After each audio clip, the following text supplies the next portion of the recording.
y amén. Amén, hermanos. Tomen asiento, por favor.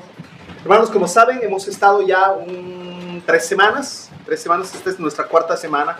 Y hemos estado viendo las doctrinas de la gracia. Y hemos visto estas doctrinas como algo esencial para cada uno de nosotros, algo importante para cada uno de nosotros, especialmente como bautistas reformados. Entonces, hemos estado viendo inicialmente la introducción, hemos estado viendo a grandes rasgos qué eran las doctrinas de la gracia, por qué las doctrinas de la gracia y de dónde venían. Hemos visto acerca de la depravación total o la depravación radical del hombre. Hemos visto cómo el hombre, dice la palabra del Señor, que está muerto en sus delitos y pecados. Espiritualmente nosotros no tenemos la posibilidad de responder a nada en cuestiones espirituales. Y luego hemos visto, la semana pasada hemos estado viendo acerca de que Dios en su palabra nos muestra que Él elige un pueblo de manera incondicional. Y hemos puesto el ejemplo que la palabra del Señor misma y Pablo, inspirado por el Espíritu Santo, pone en la vida de Esaú y de Jacob.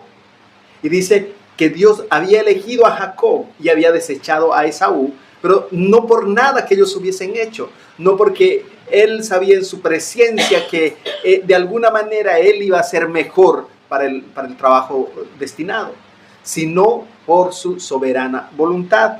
Entonces, en esta mañana vamos a ver otra de las doctrinas, la tercera de las doctrinas, que se llama la expiación limitada. Y hermanos, yo les voy a pedir el 100% de su atención y algo que me he olvidado decir de principio. Hermanos, bajen el volumen de sus celulares, por favor. Bajen el volumen de sus celulares y es mejor si los apagan. Entonces yo les decía, la expiación limitada es quizás la enseñanza más controversial de todas las doctrinas de la gracia. La más controversial en el sentido de que hay mucha gente que se opone tomando ciertos versículos de la Biblia que parecería que dice que Cristo vino de manera general por toda la humanidad.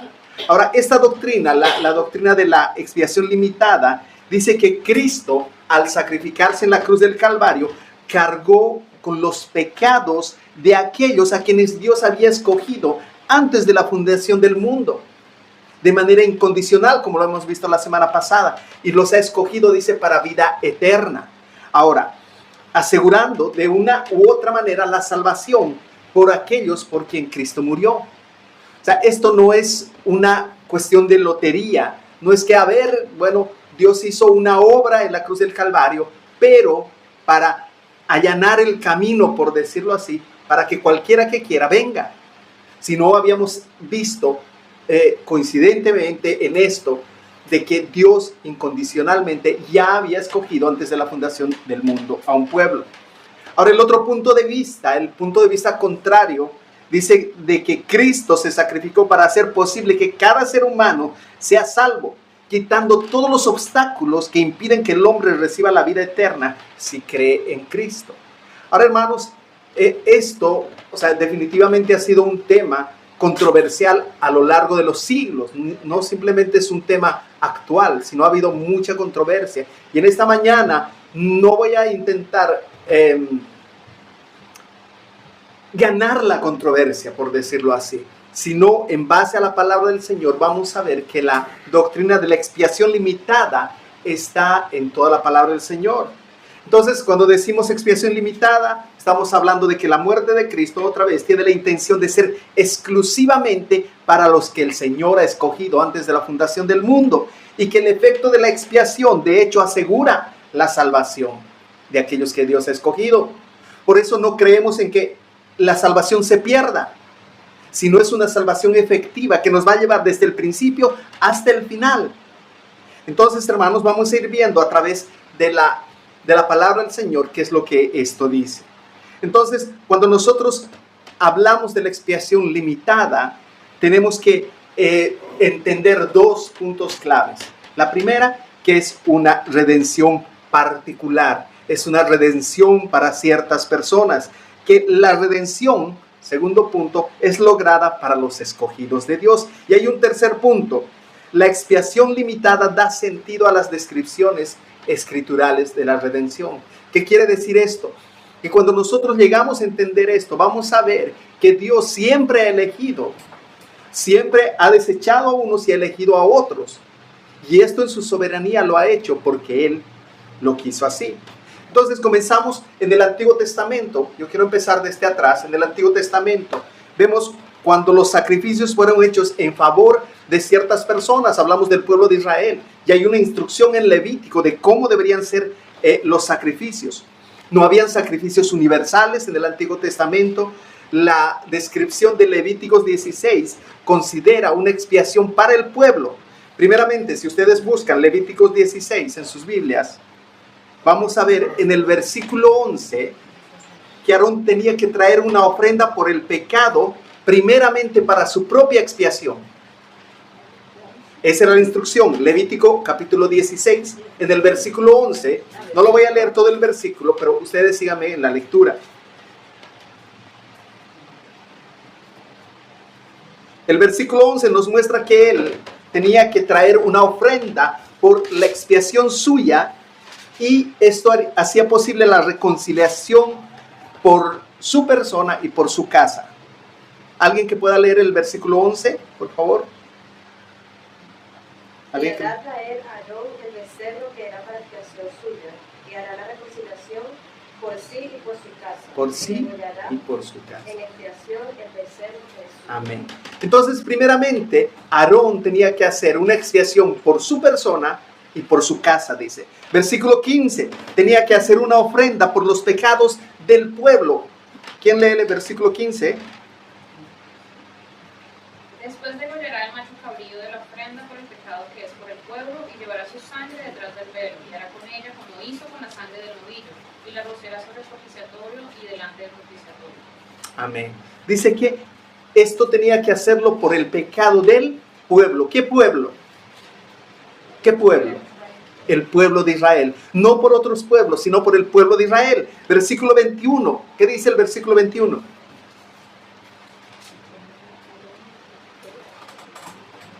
El que lo tenga, hermano, lea. Yo lo tengo.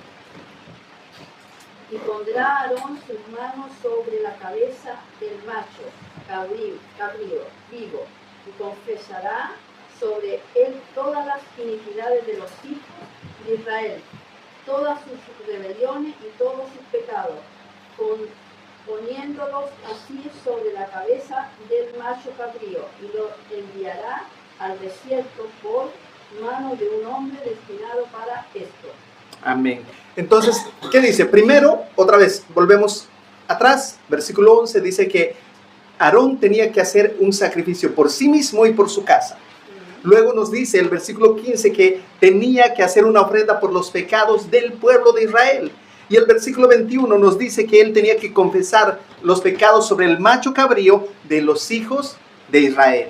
Entonces, a continuación, cuando nosotros vemos la palabra del Señor, hay muchos más ejemplos, pero yo quiero saltarme al ejemplo que nosotros tenemos en el siervo sufriente, el capítulo 53 de Isaías. En el versículo 4 leemos lo siguiente, dice: ciertamente llevó él nuestras enfermedades y sufrió nuestros dolores, y nosotros le tuvimos por azotado, por herido de Dios y abatido. Versículo 5, mas él herido fue por nuestras rebeliones, molido por nuestros pecados, el castigo de nuestra paz fue sobre él, y por su llaga fuimos nosotros curados. Entonces, hermanos, aquí el profeta describe los sufrimientos particulares del siervo de Dios. ¿Qué dice? Por un pueblo específico, dice por nosotros, incluido Isaías. Dice, él llevó nuestras enfermedades. Es como si yo estuviera hablando de manera particular a ustedes y yo les estuviera diciendo: hermanos, vamos a cocinar para nosotros la siguiente semana, y vamos a limpiar nosotros después de haber hecho esta comida, y nosotros vamos a ir. Entonces estoy hablando particularmente de este grupo al cual me estoy dirigiendo. De la misma manera, el profeta Isaías estaba hablando a un pueblo y estaba mostrando al pueblo de Israel la promesa de un redentor para el pueblo de Israel. Él dice: fue herido por nuestras rebeliones, molido por nuestros pecados. Ahora, entonces, la descripción no es de un sufrimiento genérico o de una sustitución hipotética, podemos decir así, que él estaba poniendo una alegoría que no se iba a cumplir, sino era el hecho de una profecía que se iba a cumplir en Cristo. Ahora, en Isaías 53:12, el profeta declara todavía, dice, habiendo él llevado el pecado de muchos. Ahora, nosotros podemos notar en este lenguaje, cuando dice de muchos, la limitación de esta obra. No por todos, no se iban a beneficiar todos, a pesar de que muchos sí se iban a beneficiar. Entonces no incluía el todos.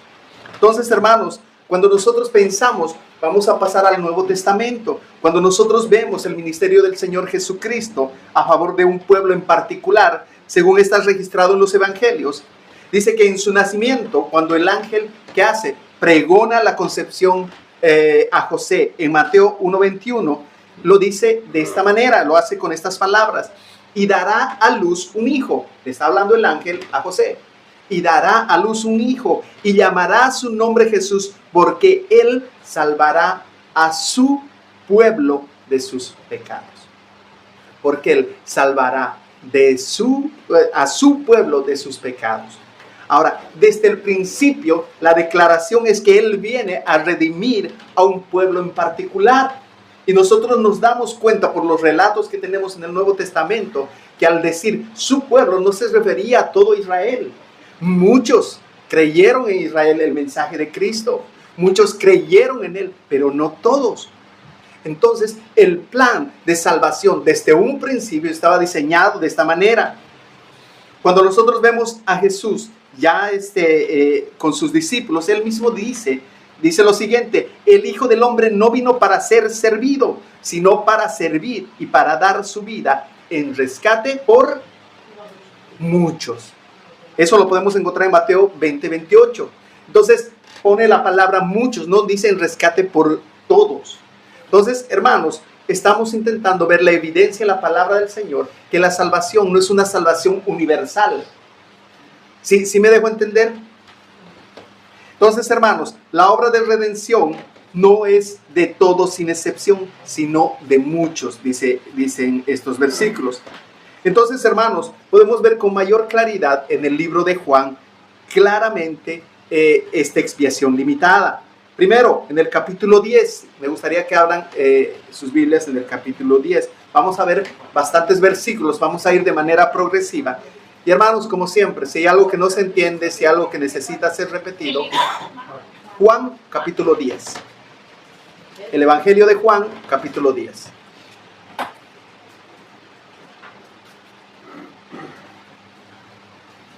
Entonces, en este capítulo vamos a ver que presenta esta verdad de manera enfática.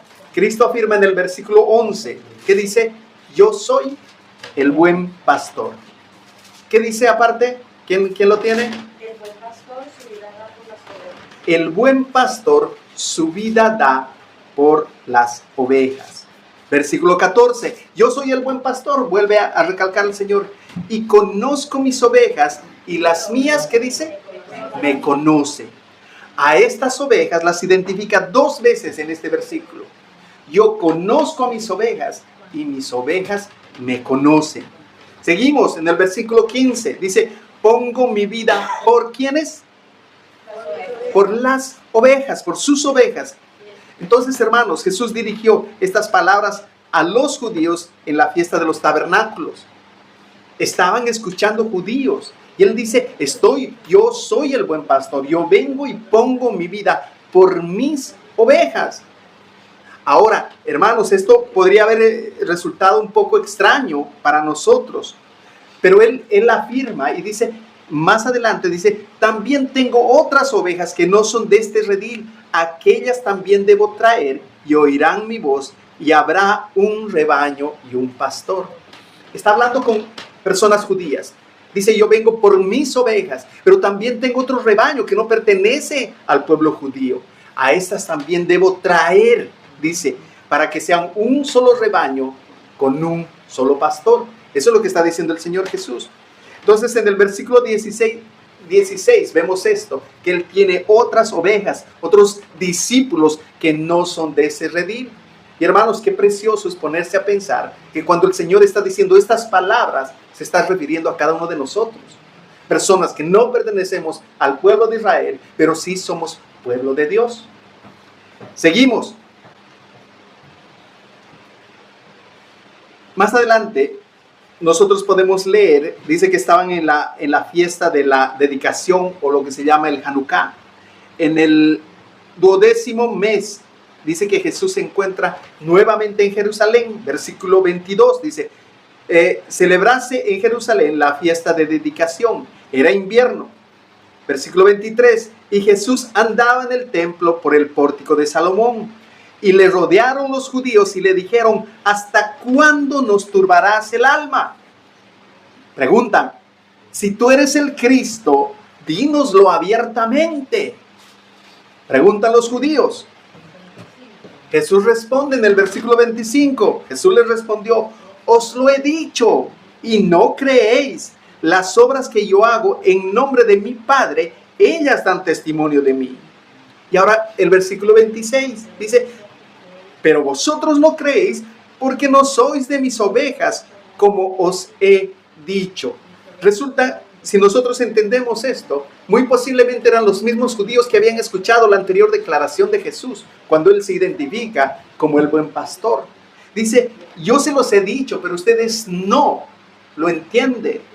Dice, otra vez, el versículo 27 dice, mis ovejas oyen mi voz y yo las conozco y me siguen. Y yo les doy vida eterna y no perecerán jamás, ni nadie las arrebatará de mi mano. Eso es seguridad de salvación. Mi Padre que me las dio es mayor que todos y nadie las puede arrebatar de la mano de mi Padre. Hermanos, estos preciosos versículos nos muestran no solo que la expiación es limitada, sino la seguridad de nuestra salvación. Dice, mi Padre me las dio y nadie las puede arrebatar de mi mano. Pero aparte de eso, en estos versículos dice, yo les doy vida eterna. Hermanos, nosotros estamos viviendo en esta tierra. Pero por fe nosotros, dice Efesios, que ya estamos, Dios nos ve como si ya estuviéramos sentados en esos lugares celestiales, en Cristo Jesús. Eso es lo que dice.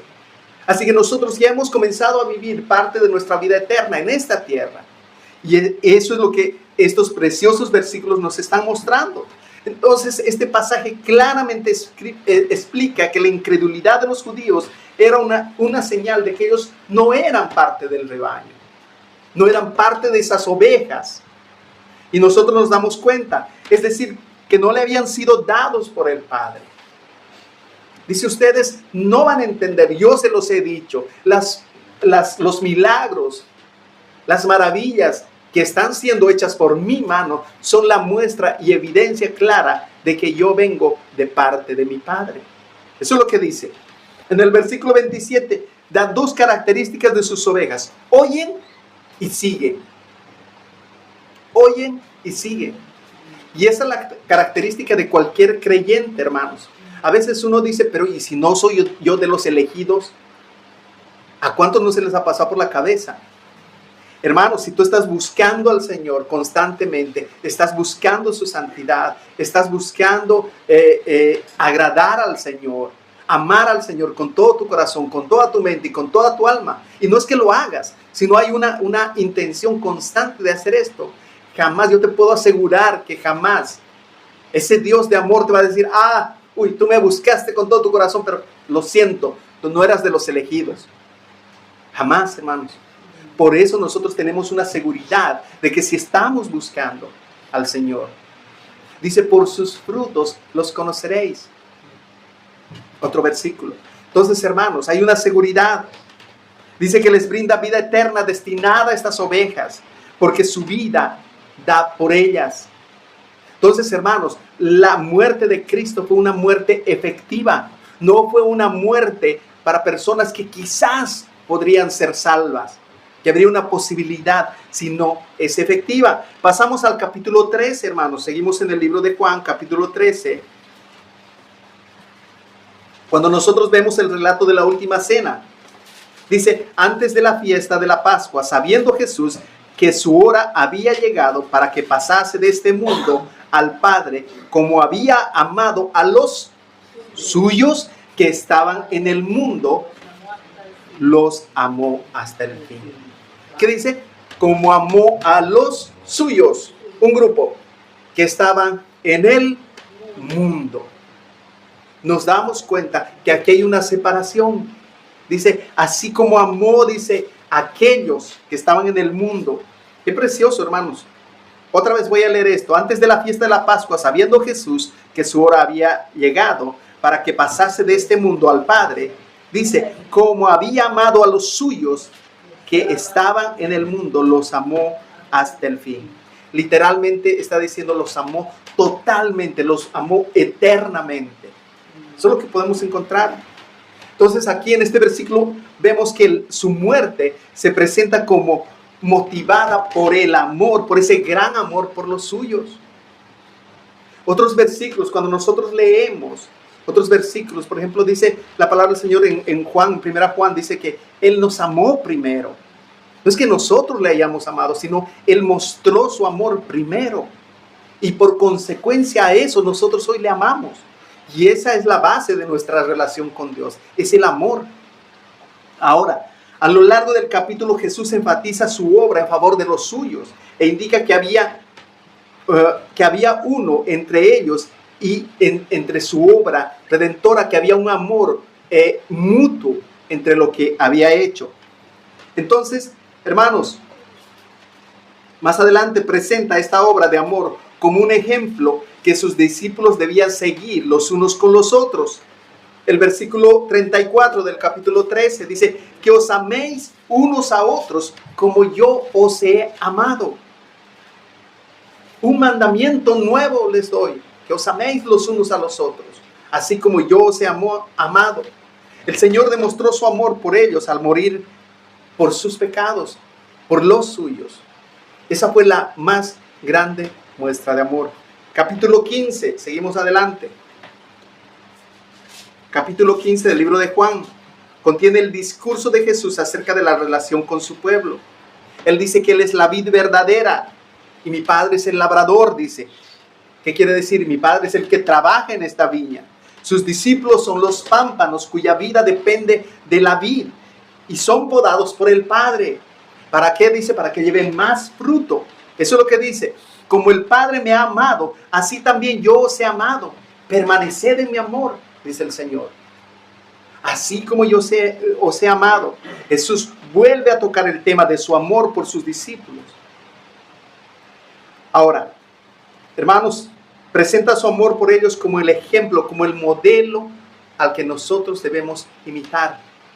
Es ese amor sacrificial. Presenta la grandeza de su amor en estos versículos.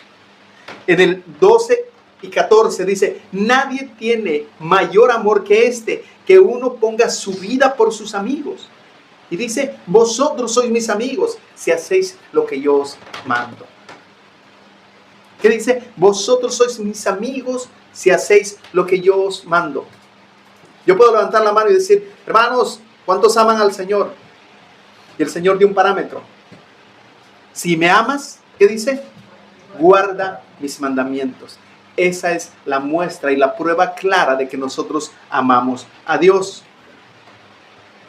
Su muerte es voluntaria y está dando su propia vida. Él dice, yo doy mi vida por mis amigos.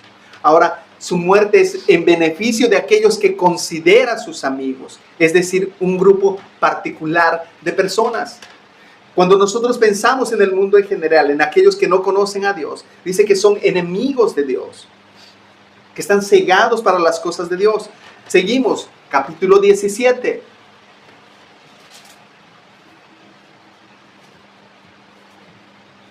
Cuando nosotros vemos esta oración sacerdotal de Cristo, Él ora, dice, y por ellos yo me santifico a mí mismo para que también ellos sean santificados en la verdad. Hermanos, el Señor Jesús sabía la gran tarea que Él tenía que llevar adelante. Y nosotros podemos ver que Él en estos versículos nos dice, yo me santifico, yo he obedecido lo que el Padre me ha mandado para poder santificar a los que tú me has dado. Entonces, Él dice que está consagrando a su pueblo. Y en esta misma oración encontramos las palabras de Jesús. Y si leemos con atención, hermanos, podemos notar los tonos sombríos de muerte y de sufrimiento que el Señor estaba atravesando. Dice: Padre, la hora ha llegado, el versículo 1, glorifica a tu Hijo, para que también tu Hijo te glorifique a ti. Versículo 4, yo te he glorificado en la tierra, he acabado la obra que me diste que hiciese. Hermanos, estas afirmaciones indican la consagración de Cristo a la voluntad del Padre, que esa consagración era tan absoluta que Él mismo se ve como si Él ya hubiese cumplido el mandato que el Señor le ha dado. Él está hablando, Él dice: he cumplido lo que tú me has dicho, lo he hecho.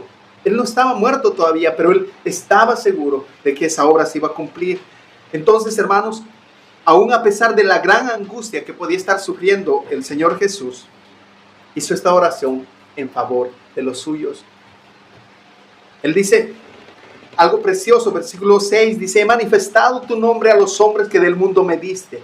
Tuyos eran y me los diste y han guardado tu palabra. Versículo 7, ahora han conocido que todas las cosas que me has dado proceden de ti, porque las palabras que me diste les he dado, y ellos las recibieron y han conocido verdaderamente que salí de ti, y han creído que tú me enviaste. Yo te ruego por ellos, no ruego por el mundo, sino por los que me diste, porque tuyos son. Qué preciosa oración, hermanos. Dice: yo no ruego por el mundo, sino por aquellos que tú me diste. Ya no son ellos del mundo, yo voy a ti. Así que te pido, por favor, te ruego por aquellos que tú me has dado. Quiero que donde yo esté y ellos puedan estar también juntamente conmigo, dice más adelante. Su muerte, hermanos, fue para gente particular. Su muerte fue para aquellos que habían sido escogidos antes de la fundación del mundo. Hermanos, seguimos viendo en los escritos del apóstol Pablo, encontramos repetido énfasis al respecto. Vemos repetido énfasis acerca de la expiación sustitutiva de Cristo en la cruz del Calvario. Y como Cristo murió efectivamente, lo hizo por sus elegidos. Pablo, exhortando a los ancianos de Éfeso, les dice de la siguiente manera, en Hechos 20:28, por tanto, mirad por vosotros y por todo el rebaño en que el Espíritu Santo os ha puesto por obispos, para apacentar la iglesia del Señor, la cual Él ganó por su propia sangre. Hermanos, Pablo está hablando a estos hermanos de Éfeso y les está mostrando el amor que tuvo Cristo en morir por su novia, por la iglesia de Dios, dice, o el cuerpo de creyentes, que son aquellos que Él ganó con su propia sangre. Él no murió por todos los hombres sin excepción, sino por su iglesia. Pablo, hermanos, escribió 13 cartas del Nuevo Testamento, y al día de hoy son guía para cada uno de nosotros. Y en esas 13 cartas recordamos constantemente las palabras de Pablo, no solamente a iglesias, sino a hombres que deberían hacerse cargo de la iglesia del Señor. Las recomendaciones de que Dios había muerto por esta iglesia, que ellos eran amados del Señor. En Romanos, Pablo escribe: a todos los que estáis en Roma, amados de Dios, llamados a ser santos. Llamados a ser santos. No está escribiendo a todos los romanos o a toda la gente de Roma, sino está hablando de la iglesia. Dice: a aquellos, a todos los que estáis en Roma, amados de Dios, llamados a ser santos. Él les ofrece recordatorios alentadores para que ellos continúen perseverando en su fe. Dice: esto es particularmente para cada uno de ustedes. 5:8, Romanos 5:8, por ejemplo, él describe lo siguiente: mas Dios muestra su amor para con nosotros, en que aún siendo pecadores, Cristo, dice, murió por nosotros. Pablo aquí habla de los beneficios que han venido a ser parte de los creyentes, incluyéndose a sí mismo. Mas Dios muestra su amor para con nosotros, en que aún siendo pecadores, Cristo murió por nosotros. Entonces Pablo está constantemente recordando esto. En Romanos 8, Pablo igualmente declara que Dios, el Padre, no escatimó, dice, ni a su propio Hijo, sino que lo entregó por todos nosotros, en el versículo 32. Efesios, hermanos, simplemente anoten estos versículos, los que están anotando. Efesios 1:7, Pablo se refiere a Cristo como en quien tenemos redención por su sangre. En quien tenemos redención por su sangre. En Efesios, cuando Pablo describe la relación entre esposos y esposas, ¿qué dice? Amonesta a los hombres. ¿Qué les dice? Amen a sus esposas. Maridos, amad a vuestras mujeres, así como Cristo amó a la iglesia y se entregó a sí mismo por ella. ¿Por quién? Por la iglesia. Por la iglesia. Ahora, en esta enseñanza, Pablo definitivamente no está animando a esposos cristianos a que amen indiscriminadamente a cualquier mujer que se les presente, sino específicamente le dice, amen esposos creyentes, los que me están escuchando, amen a sus propias esposas, así como Cristo amó a su iglesia. ¿Cuántas iglesias? Una. A esa iglesia universal. Pablo les dice, amen, así como Cristo amó a su iglesia. Y esta analogía nos habla acerca de ese amor sacrificial. Pero les dice que amen, pero les dice cómo deben amar, así como Cristo amó a su iglesia. Y dice, se entregó por ella. Se entregó por ella para santificarla y presentársela a sí mismo sin mancha. Eso es lo que nos dice. Entonces, hermanos, la doctrina de la expiación limitada declara que el Señor Jesús realmente estuvo en el lugar de pecadores para redimirlos.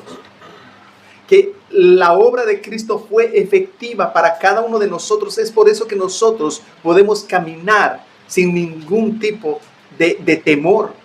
Que la salvación que Cristo obtuvo para nosotros en la cruz del Calvario es una salvación efectiva que tiene sus efectos para vida eterna. Y eso es lo que debemos entender. Romanos 5:6, porque Cristo, cuando aún éramos débiles a su tiempo, dice, murió por los impíos. ¿Qué quiere decir? Nuevamente nosotros somos la descripción de esos impíos.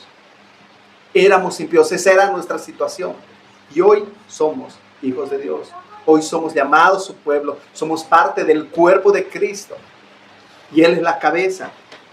Entonces, hermanos, esta doctrina de la expiación sustitutiva está, limitada está en toda la Escritura. Nosotros podemos ver esta expiación en toda la Escritura. ¿Alguna pregunta hasta aquí? ¿Algo que no haya quedado claro? ¿Alguna duda?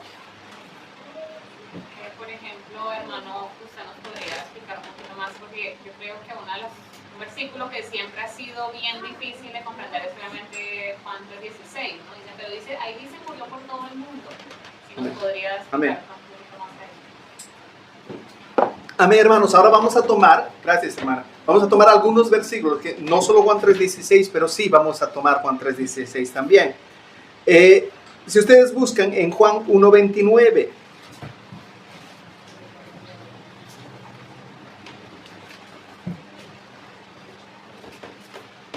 vamos a ver ciertos versículos y vamos a tratar de entender si están en desacuerdo con la expiación limitada o la expiación particular.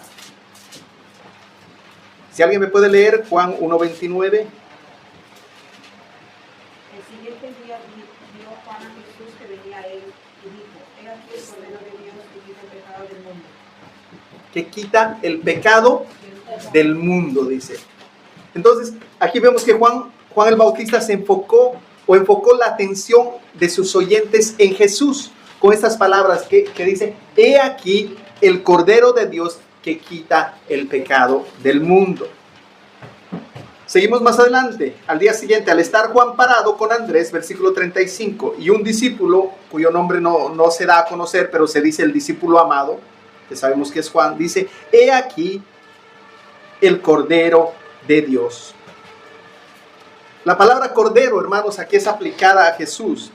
Y realmente el público judío que estaba escuchando esto entendía perfectamente la similitud entre el cordero de los sacrificios que quitaba el pecado del mundo. Entonces, lo sorprendente de este anuncio es que Jesús, un hombre, moriría una muerte como sacrificio para librar a toda la humanidad. Y ahora nosotros tenemos que entender esto desde el punto de vista del siglo I.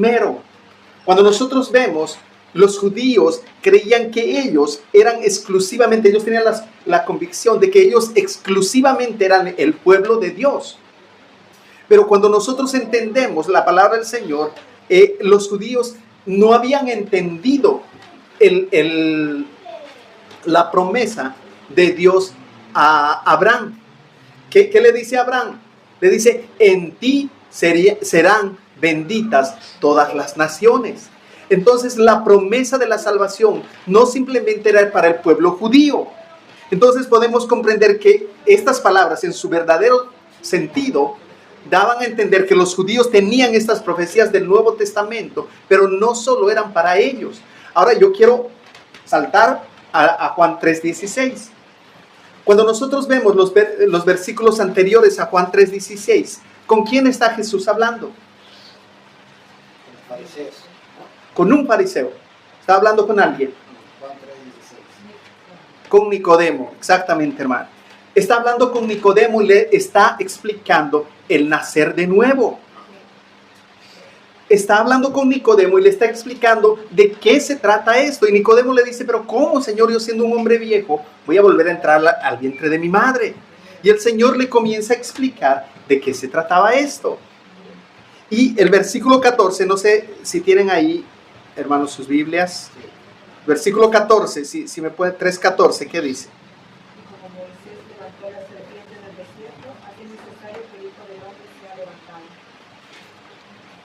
Amén. 15 dice, para que todo aquel que crea no se pierda, mas tenga vida eterna. Y continúa. Recordemos, y lo hemos hablado cuando hemos estudiado cómo estudiar la palabra del Señor, cómo estudiar la Biblia. Hemos visto que esos subtítulos que tienen nuestras Biblias no son inspirados, que muchas veces cortan la idea, pero bueno, nos ayudan en este tiempo a poder entender o a poder dividir de mejor manera en ciertos casos.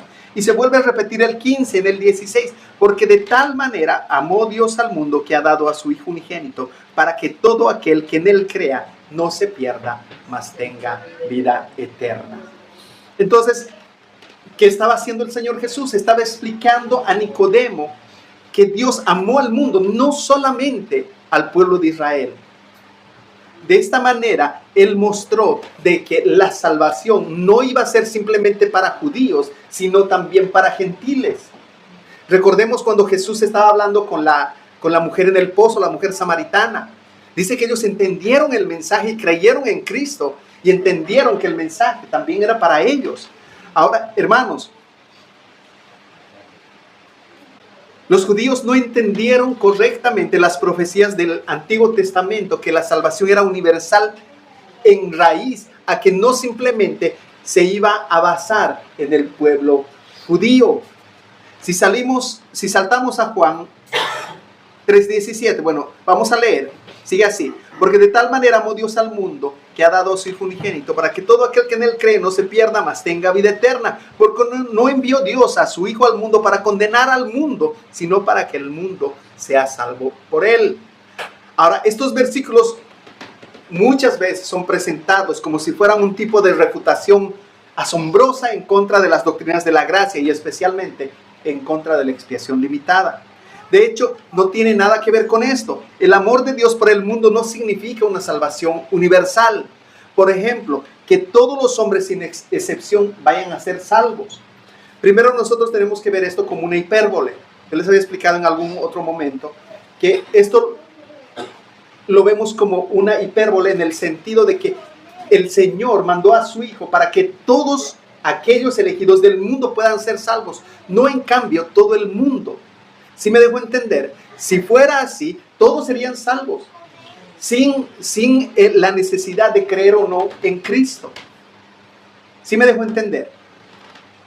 Tampoco este versículo trata directamente con el alcance de la expiación. No es de esta manera, sino más bien habla de la profundidad del amor de Dios al enviar a su Hijo encarnado entre los hombres.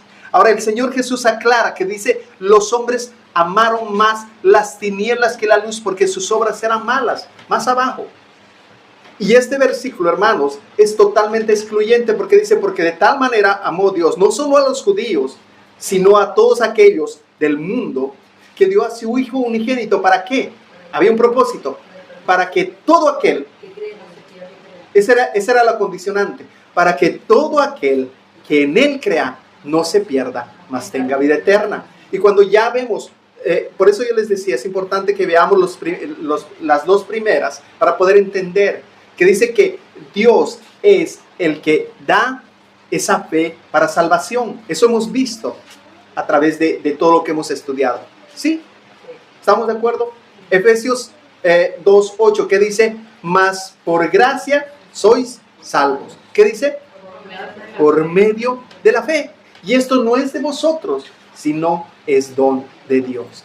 Entonces dice que aún el creer en Dios, y eso es lo que hemos visto, hombres muertos espiritualmente, dice, estábamos muertos en nuestros delitos y pecados. No podíamos responder, no había quien busque a Dios, no había uno solo. Pero si no es por la influencia de Dios para que algunos crean, nadie se salvaría. Entonces, cuando nosotros vemos, Juan 3:16 está hablando del amor infinito de Dios, tan grande de Dios, que decidió salvar de todos los que se iban a perder, algunos. Porque de tal manera amó Dios al mundo, que ha dado su Hijo unigénito, para que todo aquel que en Él cree, todo aquel que en Él cree, no se pierda, mas tenga vida eterna. Hermanos, esto lo debemos entender de esta manera, porque si leemos más adelante, hay un versículo en Juan 39 que dice, para juicio he venido, son palabras del Señor Jesús. Habíamos leído el versículo 17, porque no he venido para condenar al mundo, sino para que el mundo sea salvo por él. Pero más abajo el mismo Señor Jesús dice, para juicio he venido yo a este mundo, para que los que no ven, vean, y los que ven sean cegados. Y esto, si no lo entendemos en el contexto, esto parecería ser una contradicción. Es como decir, Señor, a ver, acá acabas de decir, hace unos versículos anteriores, acabas de decir que no has venido para condenar al mundo. Pero más adelante tú dices, yo he venido, para juicio he venido yo a este mundo. ¿Sí lo tienen? El versículo 39 dice así, 9:39 del libro de Juan. Me encantaría que lo busquen, hermanos, para que no haya lugar a dudas en esto.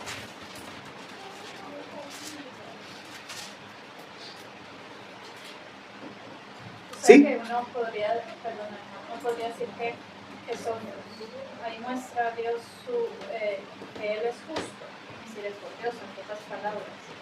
Porque si no, sí.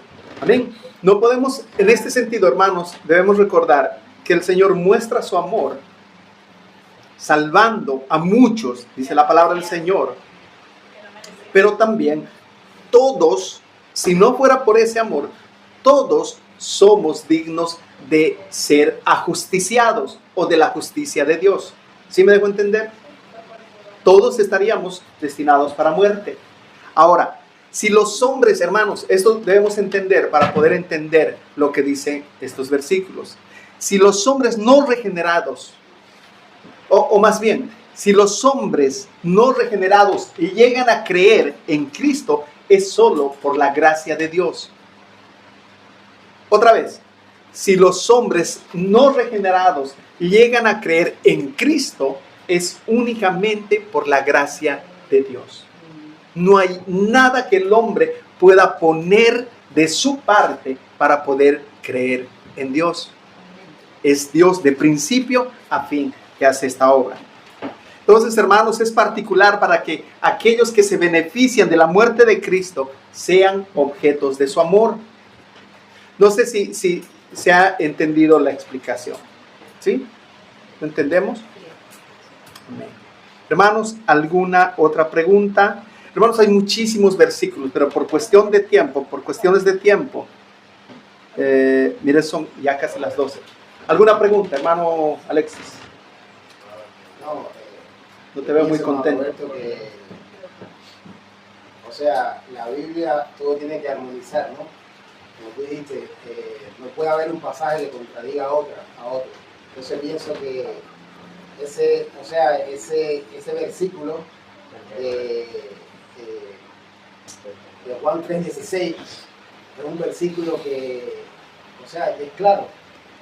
Yo he venido al mundo para salvar a todo aquel, o sea, ¿cuál es la condición para ser salvo? El creer. Entonces pienso yo, hermano Roberto, que, o sea, lo que Dios quiere es que nosotros creamos, y a través de que creamos en la obra que hizo Jesús. Y todo el que cree en la obra que hizo Jesús va a llegar a ser salvo. Porque el capítulo este que tú mencionaste, hermano Roberto, que pusiste la comparación de la serpiente. O sea, cuando están, o sea, esa alegoría o esa comparación es que, oye, todo el pueblo pecó, todos pecaron, se rebelaron. Todos serán dignos de muerte. Sí, y entonces, ¿qué le dice Moisés? Ora. ¿Y qué le dice Dios? Levanta la serpiente. Pero todos, el que mira allá, será salvo. O sea, entonces esa alegoría la trae aquí a Juan, Jesús, porque Jesús es judío, se sabe la escritura. Le está diciendo lo mismo. Yo voy a ser levantado como la serpiente, para que todo el que me mira a mí sea salvo. Entonces pienso yo, hermano, que nosotros debemos mirar, y por eso se predica a las personas, ¿no? La predicación es mira a Jesús. Jesús es la propiciación por nuestros pecados. O sea, todo aquel que cree en Jesús, pues va a ser salvo. O sea, yo lo considero que es muy simple, ¿no?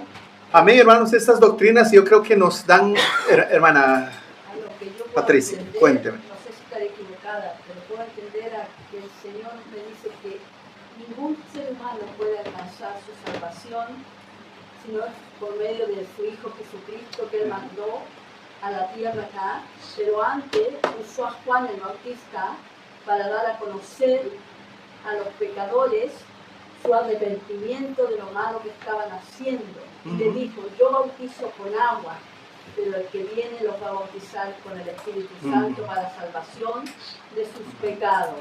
Y creo que ningún ser humano puede ser salvo si Dios no tiene misericordia de esa persona.